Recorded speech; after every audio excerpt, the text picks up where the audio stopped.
হলো রমনা পার্কে এখানে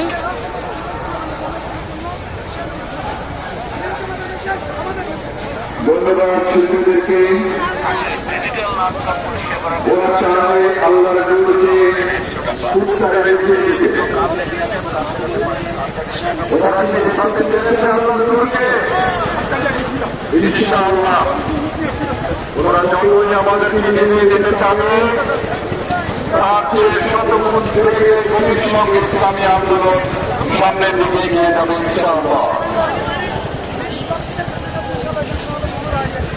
সম্মানিত দেশবাসী, এই মুহূর্তে মাইকের সাউন্ড যতদূর যাচ্ছে এবারে আপনাদের সামনে আবার উপস্থাপন করছি আমাদের সবার প্রিয় সংগঠন মরুভূমির ঝড় সাইমুনকে।